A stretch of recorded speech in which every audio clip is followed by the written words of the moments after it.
എല്ലാവർക്കും നമസ്കാരം. പുതിയൊരു വീഡിയോയിലേക്ക് എല്ലാവർക്കും സ്വാഗതം. ഇന്ന് ഞാൻ നിങ്ങളെ പരിചയപ്പെടുത്തുന്നത് നമ്മളുടെ അബിയുവിൻ്റെ പ്രൂണിങ് എങ്ങനെയാണെന്നുള്ളതാണ്. അബിയുവിൻ്റെ വിളവെടുപ്പൊക്കെ കഴിഞ്ഞു. ഇപ്പോൾ ഡിസംബർ കഴിഞ്ഞു. അപ്പോൾ ഈ ടൈമിലൊന്ന് പ്രൂൺ ചെയ്ത് കൊടുക്കുകയാണ്. കുറേ ഇലകളൊക്കെ താഴേക്ക് പോകുന്നുണ്ട്. ഇലകളൊക്കെ താഴേക്ക് വന്നിട്ട് ഈ താഴെയുള്ള ഇലകളൊക്കെ കളഞ്ഞിട്ട് മുകളിൽ ഉള്ള ഇലകളുടെ എൻഡ് മാത്രം കട്ട് ചെയ്ത് കൊടുക്കുകയാണ്. മുകളിൽ ഒരു പ്രാവശ്യം അകത്ത് ആ ഭാഗത്ത് പ്രൂൺ ചെയ്തതാണ്. അതാണ് അവിടെ രണ്ട് കൊമ്പായിട്ട് പോയിരിക്കുന്നത്. നമുക്ക് പ്രൂണിങ്ങിലേക്ക് കിടക്കാം. അപ്പോൾ അതിനായിട്ട് നമുക്ക് ലോപ്പർ കയ്യിലുണ്ട്. ലെങ്ത്തുള്ള നമുക്ക് ലെങ്ത്ത് ചെറുതാക്കാൻ പറ്റും. അങ്ങനെ ചെറുതാക്കാം. ജസ്റ്റ് തിരിച്ചു കൊടുത്തു കഴിഞ്ഞാൽ ലെങ്ത്ത് കൂട്ടി കിട്ടും. അപ്പോൾ ഇത് വെച്ചാണ് നമ്മൾ പ്രൂൺ ചെയ്യുന്നത്. ഇതുപോലത്തെ മെഷീൻ വെച്ച് വേണം പ്രൂൺ ചെയ്യാനായിട്ട്. ഇതിന് ലോപ്പർ എന്ന് പറയും. അല്ലെങ്കിൽ നമ്മൾ സിസേഴ്സ്, ചെറിയ സിസേഴ്സ് ഉണ്ടെങ്കിൽ അത്രയും പറ്റില്ല. വലിയ കൊമ്പുകളൊന്നും മുറിക്കാൻ പറ്റില്ല. അപ്പോൾ ഇതുപോലെ ഒരെണ്ണം വാങ്ങിക്കുകയാണെങ്കിൽ 850 രൂപയാണ് ഇതിൻ്റെ ചാർജ്. അപ്പോൾ ഇത് വാങ്ങിക്കുകയാണെങ്കിൽ നമുക്ക് പ്രൂൺ ചെയ്യാനായിട്ട് എളുപ്പമാണ്. ആ പ്രൂണിങ്ങിലേക്ക് കിടക്കാം.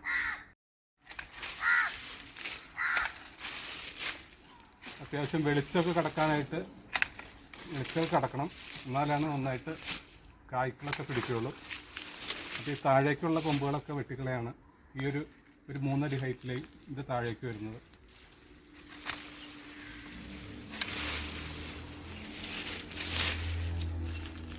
എല്ലാവരും ഇത് പ്രൂൺ ചെയ്യുകയാണെങ്കിൽ അത്യാവശ്യം നന്നായിട്ട് കായ്കളൊക്കെ പിടിക്കും. പിന്നെ ഉറുമ്പിൻ്റെ ശല്യമൊക്കെ ഉണ്ടെങ്കിൽ അത് കളയാനായിട്ടുള്ള മരുന്നുണ്ട്. അപ്പോൾ അത് ഞാൻ കാണിച്ചു തരാം. നമ്മുടെ ഈ ചെടിയിൽ നിന്ന് കുറച്ച് ഉറുമ്പിൻ്റെ ശല്യമുണ്ട്. അപ്പോൾ അത് കളയേണ്ടതുണ്ട്. ഈ ഒരു ഹൈറ്റിലാണ് നമ്മൾ താഴേക്കുള്ളൊക്കെ കൊമ്പുകൾ 2-3 കൊമ്പുകളൊക്കെ ഉണ്ടായിരുന്നു വെട്ടിക്കളഞ്ഞു. ഇനി താഴേക്ക് പോയിരിക്കുന്ന കൊമ്പുകൾ നമ്മൾ വെട്ടിക്കളയണം. കാരണം എന്താ വെച്ച് കഴിഞ്ഞാൽ ഇത് നേരെ താഴെ പോയി മുട്ടിക്കഴിഞ്ഞാൽ ഈ ഫംഗസ് ബാധിക്കും ഇതിനെ. അപ്പോൾ നമ്മൾ മരുന്നൊക്കെ അടിച്ചു കൊടുക്കേണ്ടി വരും. അപ്പോൾ അതില്ലാതെ ഇരിക്കാൻ ഈ താഴേക്കുള്ള കിടക്കുന്ന കൊമ്പുകൾ നമ്മൾ മുറിച്ചാണ്ട് കളയാം. താഴേക്ക് തൂങ്ങി കിടക്കുന്നതൊക്കെ. പിന്നെ ഇതിൻ്റെ എഡ്ജിൽ കട്ട് ചെയ്ത് കളയാം. ഈ എഡ്ജ് വന്നിട്ട് കട്ട് ചെയ്ത് കളയാം. അപ്പോൾ അത്യാവശ്യം അത് പൊങ്ങി നിന്നോളും.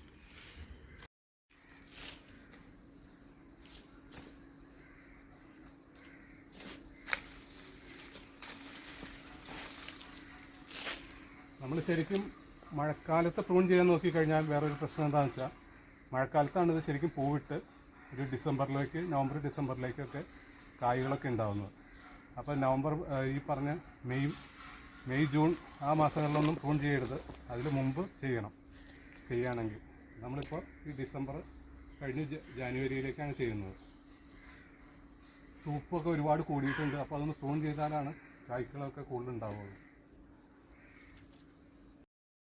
മുകളിലൊക്കെ എല്ലാ സ്ഥലത്തൊന്നും നമ്മൾ അധികമായിട്ട് നിൽക്കുന്ന തൂപ്പ് കുറച്ച് കുറയ്ക്കുക. ഒരുപാട് തൂപ്പ് വന്നാലും കായ്കളുണ്ടാവാൻ പ്രയാസമാണ്.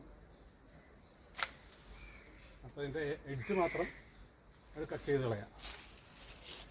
ഒരുപാട് ഹാർഡ് പ്രൂണിങ് ചെയ്യണ്ട, ലൈറ്റായിട്ട് ചെയ്യുക. പിന്നെ നന്നായിട്ട് നനച്ചു കൊടുക്കുക. പ്രൂൺ ചെയ്ത് കഴിഞ്ഞാൽ നന്നായിട്ട് നനച്ചു കൊടുക്കുക. ഇപ്പോൾ വേനലാണ്. അപ്പോൾ ചെടി ഉണങ്ങാതിരിക്കാനായിട്ട് നല്ല നനയും കൊടുത്തിരിക്കുക.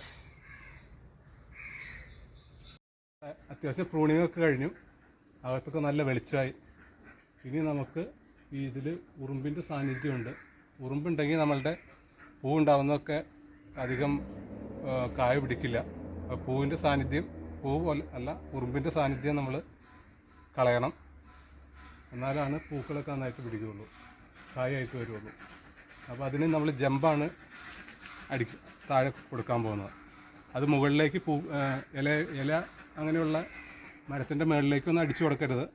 അങ്ങനെ അടിച്ചു കൊടുത്തു കഴിഞ്ഞാൽ നമ്മൾ പൂത്ത് കഴിയുമ്പോൾ നമ്മളുടെ തേനീച്ചകളൊക്കെ വന്നു കഴിഞ്ഞാൽ അതിനൊക്കെ ചിലപ്പോൾ അത് എഫക്റ്റ് ചെയ്തു വന്നിരിക്കും.